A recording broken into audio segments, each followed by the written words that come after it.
May 8, 1945. 2:17 p.m. A detention facility near Davis's, Wiltshire. The convoy of lorries wound through Hampshire's narrow lanes under a sky the color of wet slate. Rain drummed against canvas tarps stretched over the truck beds where 30 German generals sat in silence, their field-gray uniforms darkened by moisture and defeat. General Friedrich Müller, aged 54, pressed his palm against the cold metal railing and watched the English countryside roll past through gaps in the tarp. 3 days earlier, he had commanded a panzer division near Lundberg. Now he was cargo-bound for internment on an enemy island he had been taught to despise. He had expected ruins. The Luftwaffe had pounded British cities for years, or so the Reich Ministry of Propaganda claimed. London was rubble. Liverpool had burned to ash. The people starved behind their barricades, clinging to survival by American charity alone. Britain was on its knees, begging for mercy, one winter away from surrender. But through that gap in the canvas, Müller saw dairy cows grazing in emerald fields. He saw a village with intact church spires. He saw children playing cricket on a village green while smoke rose from chimneys. Not the smoke of bombardment, but the comfortable smoke of coal fires and Sunday roasts. His jaw tightened, not from anger, from confusion. The lorry slowed as it approached the camp gates. A British corporal stepped forward, clipboard in hand, and began checking names against a list. No shouting, no rifle butts to the ribs, just bureaucratic efficiency. Another corporal offered Miller a cigarette player's navy cut from a proper tin. Miller stared at the extended hand. That cigarette freely given to a defeated enemy would undo everything he thought he knew about strength. If this story challenges what you thought you knew about World War II, you're not alone. Hit subscribe because this channel reveals the moments they didn't teach you in school. The uncomfortable truths that change how we understand history. For 12 years, Friedrich Müller and men like him had absorbed a consistent narrative about Britain and the British people. It began in the beer halls of Munich in 1933 when Müller was a young Wehrmacht captain. Goebbels's propaganda films painted Britain as a decadent empire in terminal decline. A nation of shopkeepers grown fat on colonial exploitation. Soft, degenerate, led by Jewish financiers and corrupt politicians who sent working-class boys to die while they sipped champagne in London clubs. The newsreel showed breadlines in Manchester, unemployed miners in Wales, hunger marches in the streets. The message was clear. Britain was rotting from within, waiting for a strong hand to sweep away the weakness. Then came the war, May 1940. The fall of France. Müller, now a colonel, had stood on the cliffs of Killala and watched the British Expeditionary Force flee across the Channel, abandoning their equipment, their allies, their dignity. Dunkirk, the propaganda ministry called it, was proof that British soldiers would always run when confronted with German steel. The Luftwaffe would finish them. Hermann Göring promised it personally. London would burn. The civilian population would panic. Churchill would be forced to sue for peace within weeks. But the weeks became months. The months became years. And London inexplicably refused to burn properly. By 1945, Müller had developed a more nuanced view. The British were stubborn. He'd give them that. They had American supplies. Russian blood was grinding down the Eastern Front. But surely now with their cities bombed, their empire crumbling, their treasury empty, they would be bitter, vengeful, broken. Surely they would take their revenge on captured German officers. The Geneva Convention was a piece of paper. Müller had signed it once in another lifetime when wars were fought between gentlemen. But this was total war. The gloves were off. The British had every reason to be brutal. On the transport ship from Cuxhaven to Southampton, Müller and his fellow generals had discussed their fate in whispered conversations below deck. Some expected execution. Others predicted forced labor in coal mines or factories. The optimists hoped for basic survival, thin soup, hard beds, and the slow grind of waiting for a war crimes tribunal that might or might not come. None of them expected cigarettes. None of them expected what they were about to see. The camp at Devizes was a converted military barracks surrounded by wire but not by watchtowers with machine guns. British soldiers in battle dress stood at the gates but their Leanfield rifles remained slung over their shoulders. A British major, impossibly young, perhaps 30, greeted the arriving generals with a salute. Not a mocking salute, a proper military salute. "Gentlemen," he said in decent German, "I am Major Peaton. You will be processed, assigned quarters, and provided with Red Cross registration forms. Medical inspection is voluntary, but recommended. Questions will be answered in due course." Müller glanced at General Heinrich Hoffmann, who had commanded artillery divisions in North Africa. Hoffmann's expression mirrored his own wary confusion. The processing took 3 hours. Names recorded, personal effects inventoried and stored, not confiscated. They were photographed for identification, searched for weapons, and issued camp numbers. Then they were led to their quarters, not cells, but barrack rooms with wooden bunks, thin mattresses, and wool blankets. Real blankets, not rags. At 7 p.m., a bell rang for supper. The generals filed into a messole expecting cabbage water and black bread. Instead, the British cook served mutton stew, potatoes, tinned peas, and fresh bread.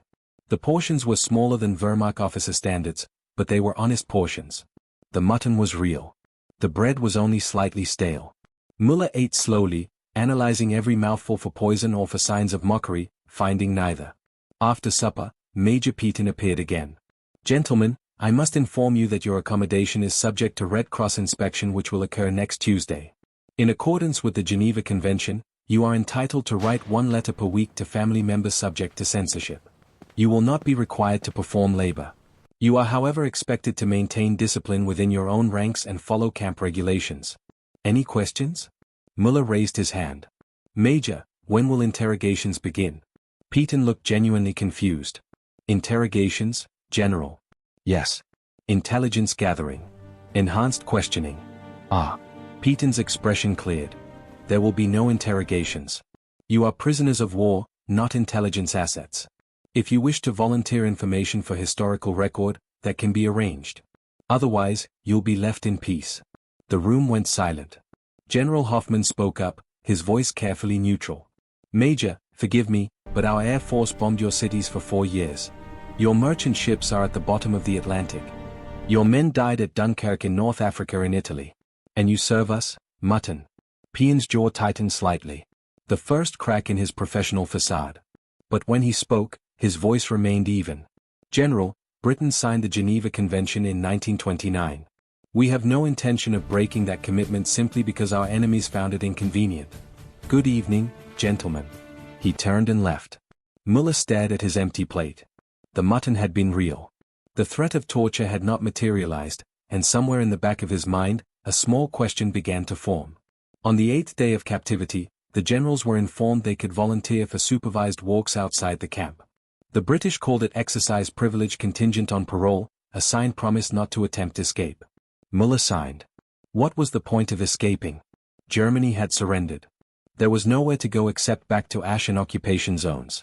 The walk took them through Devizes itself, a market town that showed no signs of having been bombed. Shops were open. The post office operated. Women queued outside the butcher with ration books, complaining about the shortness of bacon supplies, but not about starvation. A group of children played with a football in a side street. When the convoy of German generals passed, supervised by 3 bored-looking British soldiers, the children stopped and stared. But they didn't throw stones. They didn't spit. They simply watched, curious, as one might watch exotic animals from a zoo. One child, a boy of perhaps 8, waved. Miller, by reflex, nodded back. At the town square, they passed a war memorial from the Great War, 1914-1918, listing hundreds of local dead. Fresh wreaths lay at its base. A woman in black was adding flowers. General Hoffmann slowed, reading the names. 32 men from this town died at the Somme, he muttered in 1 week. Müller said nothing, but he thought, these people have every reason to hate us. They returned to camp in silence. The camp library was modest, donated books mostly, and old newspapers with the war news carefully excised, but they could read fiction. Dickens, Hardy, Conan Doyle. Müller, who had studied English at university before the war, picked up Great Expectations and read it slowly, reacquainting himself with the language. One afternoon, Major Petain entered the library to check on something with the camp librarian. He spotted Müller with his book and paused. Dickens' General, ambitious choice. I read it at H. Heilberg, Müller replied in English. 1928, my professor said Dickens understood class better than Marx. Petain smiled faintly. Your professor was either very wise or very heretical. Both perhaps. They stood in silence for a moment. Then Petain said quietly, General, may I ask you something? Soldier to soldier, not captor to prisoner. Müller nodded carefully. Did you believe the propaganda about Britain? I mean about us being on the brink of starvation and collapse. Müller considered lying, but there seemed little point. Yes, he said finally, especially after 1940. We were told London was in ruins. Liverpool had burned. Your people were eating sawdust bread. The new reels showed it. Gerbil's ministry had photographers. Had photographers stage shots in bombed neighborhoods, Petain finished. And edited out everything that contradicted the narrative. Muller set down his book. You understand what you are doing to us, don't you, Major? I'm not sure I follow this. Muller gestured around the library, the camp, the entire peculiar arrangement. The mutton, the cigarettes, the walks through your intact villages, the Red Cross inspections, the Geneva Convention honored to the letter. You are dismantling everything we were told about who you are. Peaton's expression was unreadable. Is that a complaint, General? It is a statement of fact. Muller picked up his book again. And facts, Major, are more destabilizing than any interrogation you might have conducted. Petain nodded slowly and left without another word. When the Red Cross representatives arrived, Swiss observers with clipboards and cameras, Muller expected theater, a show inspection to generate propaganda for the British press.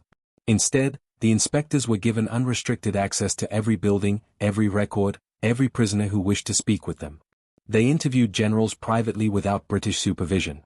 They photographed the kitchens, the latrines, the sleeping quarters. They took notes. A Swiss doctor, gay-haired and meticulous, examined Muller and 15 other prisoners. He checked their teeth, their weight, their general health. At the end, he asked, "General, have you experienced any mistreatment or abuse since your capture?" Muller hesitated. The honest answer felt absurd. "No, doctor, none. Your rations are adequate. Yes, you have received medical care when needed. I have not needed it, but others have received treatment." Promptly, the doctor made a notation. "Thank you, General." 2 days later, Miller learned the inspection report rated Davis's camp as fully compliant with Geneva Convention standards. The British had known the Red Cross was coming. They had not staged anything. They had simply continued their policy. General Hoffmann, who had fought in Russia and seen what happened when Geneva Conventions were ignored, said what they were all thinking. They didn't have to do this. No, Muller agreed. They didn't.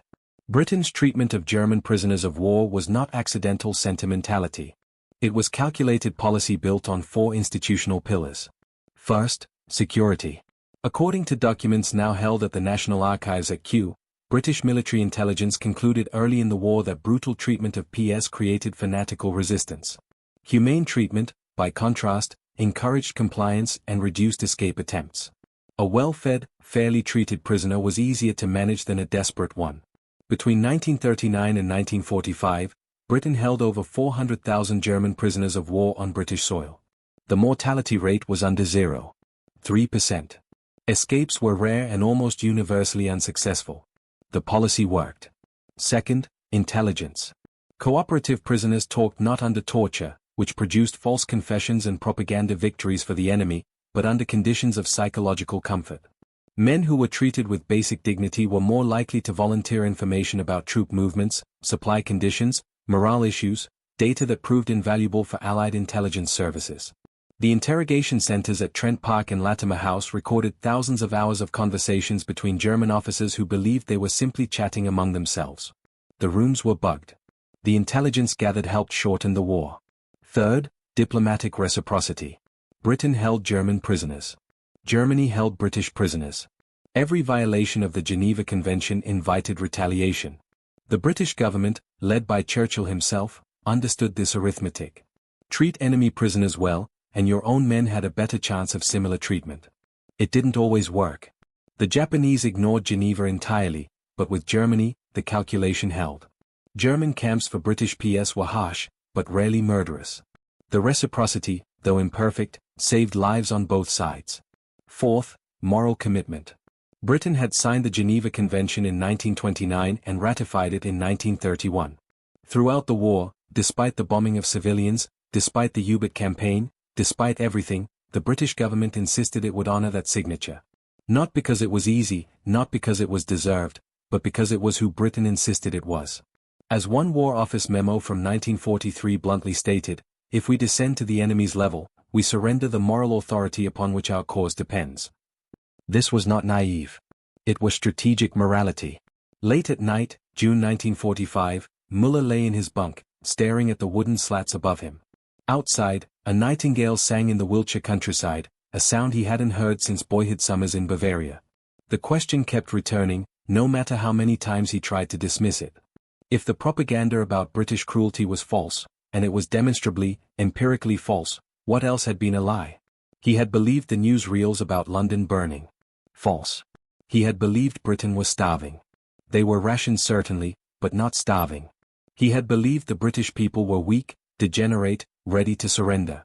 But they had endured 5 years of war, bombed their own cities rather than surrender them, and now they treated their defeated enemies with a bureaucratic decency that felt more threatening than any torture. If those lies were so complete, so convincing, what about the others? What about the reports from the Eastern Front? The rumors about camps in Poland that were never quite explained. The trainloads of people disappearing into the East. The orders that were never written down, but everyone understood. Miller had told himself those were exaggerations. Enemy propaganda. Surely no civilized nation would. But if Britain could be lied about so thoroughly, could anything the Reich Ministry said be trusted? The Nightingale sang on, indifferent to history. 3 months later in August 1945, the generals at Davies were shown British newsreels of the liberation of Bergen-Belsen. The footage was not edited. The bodies were real. The survivors were skeletal. The British narrator's voice was steady but strained. Some of the generals wept. Others sat in stone-faced silence. A few walked out. Müller watched every frame. He had commanded troops on the Eastern Front in 1941 and 1942. He had heard rumors then. He had chosen not to investigate. It was not his jurisdiction, someone else's responsibility. He had a panzer division to lead. Now watching British soldiers bulldoze piles of corpses into mass graves, he understood exactly what his willful ignorance had enabled. The British had shown them this footage deliberately, not as revenge, not as humiliation, but as education. You served this, the footage said, this is what your honor was spent defending. 10 years later, Friedrich Müller died in 1955 in Stuttgart in a modest apartment he shared with his sister. He never rejoined the German military, though the new Bundeswehr would have welcomed a man of his experience. In his final years, he taught history at a local secondary school. His students remembered him as demanding but fair, a man who insisted they question their sources and never accept official narratives at face value.